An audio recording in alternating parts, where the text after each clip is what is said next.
जय हिंद दोस्तों, जिस तरीके से 1990 के दशक के अंदर हिंदूवादियों ने श्री राम जन्मभूमि पर पहुंचकर भारी संख्या में बाबरी मस्जिद का 6 दिसंबर को विध्वंस कर दिया था, उसके बाद मामला पूरे देश को नहीं पूरी दुनिया के अंदर ऐसा गरमाया कि कल्याण सिंह की सरकार चली गई और कांग्रेस की भी सल्तनत हिल गई।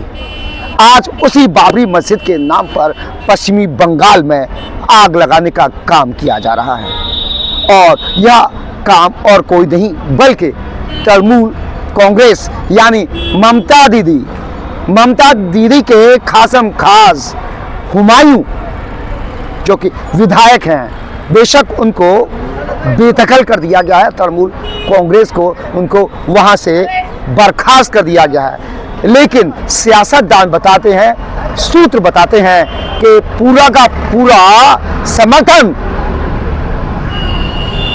एक तरीके से सरकार का उन्हें मिल रहा है।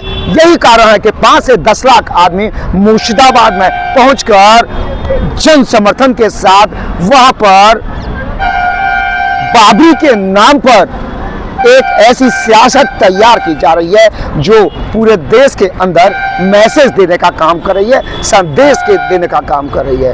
और वहां पर जो लोग हैं वो ये नहीं देख रहे कि जो बाबर था उसके क्या कर्म थे, उसके क्या कांड थे, उसने देश के लिए किस तरीके से लोगों की जान ली थी।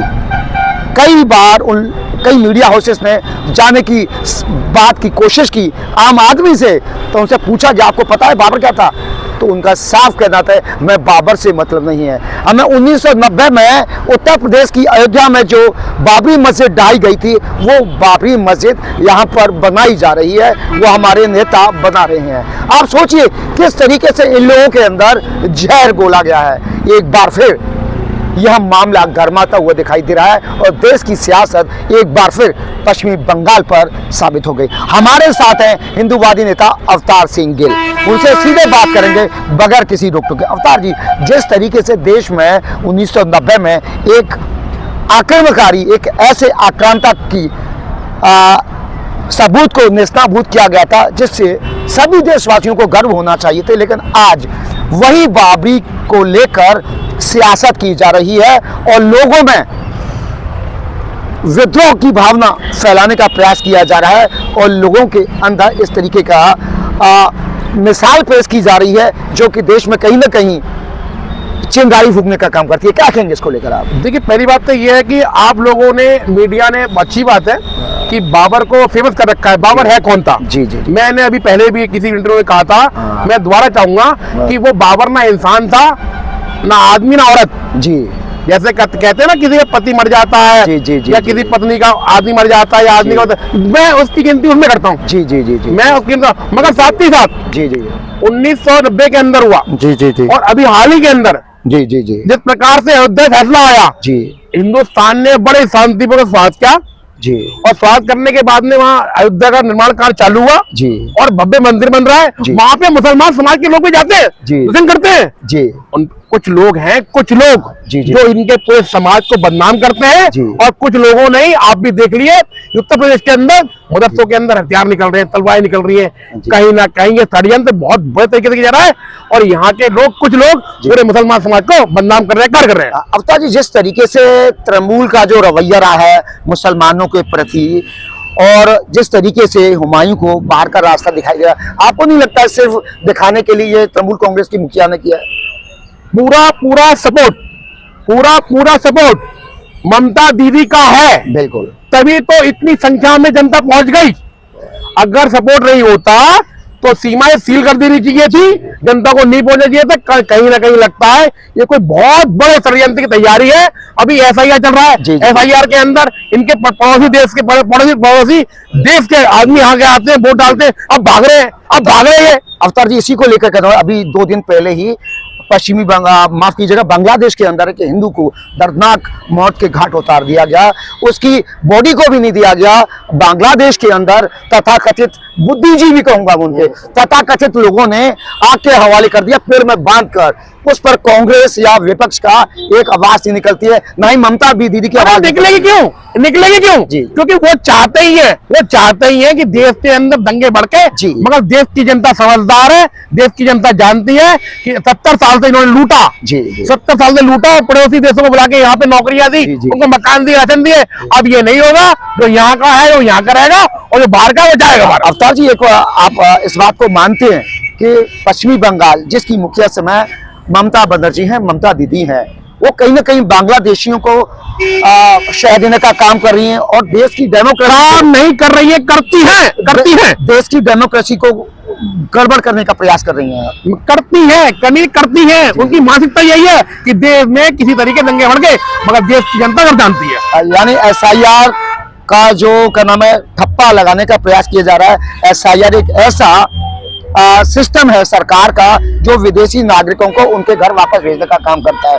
केंद्र सरकार लगातार प्रयास कर रही है, उत्तर प्रदेश में भी चल रहा है, यहाँ पर कोई दिक्कत नहीं है, बिहार में हुआ कोई दिक्कत नहीं है, लेकिन जहाँ पर विपक्ष की राजनीतिक दल है, जिनकी सत्ता है विपक्ष की, वहां पर ये सारी चीजें क्यों हो रही हैं? अगर वो नहीं होगी तो उनका वोट कम होगा। जिन्होंने पाला है, शरण दी है 70 साल से, जो शरण दे रखी है, उनको कहा हमारा इंसान। आप ये छोटी बात है, ये आपका परिवार है, घर है, आपका पहले सपोर्ट क्या होगा आपके परिवार का कि पड़ोसी देश के परिवार का? आप होना चाहिए ना। बिल्कुल वो इस टाइम योगी जो मोदी कर रहे हैं, मिर्चा कर रहे हैं, और इनको मिर्ची लग रही है क्योंकि बाहर को देखो।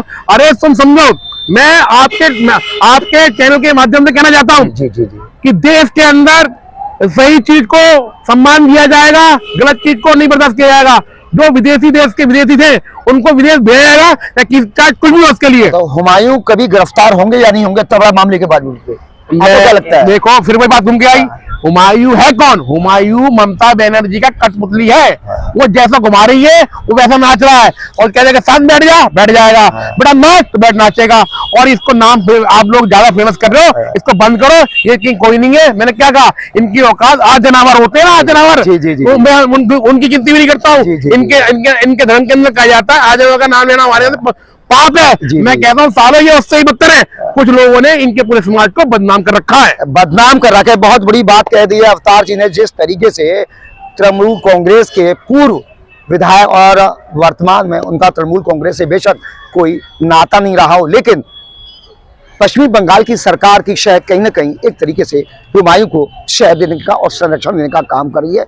और वह मुर्शिदाबाद के अंदर खामा में बेवजह बाबरी मस्जिद के नाम पर देश में आग भड़काने का काम करते हुए दिखाई दे रहे हैं। और जो लोग वहां पर आ रहे हैं उनको इससे भी कोई मतलब नहीं है कि जो बाबर था वो आखिर कौन था, क्या था, उसने भारत के अंदर किस तरीके से जुल्म ढाए और उन्होंने किस तरीके से नरसंहार को अंजाम दिया था।